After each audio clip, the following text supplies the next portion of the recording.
ॐ सोमनाथाय नमः।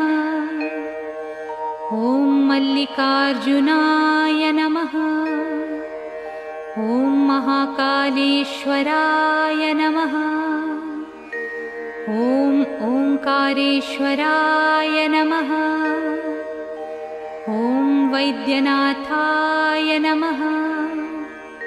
ॐ भीमशंकराय नमः।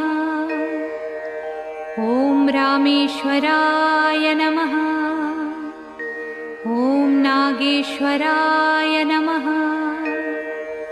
ॐ विश्वेश्वराय नमः। ॐ त्र्यंबकेश्वराय नमः।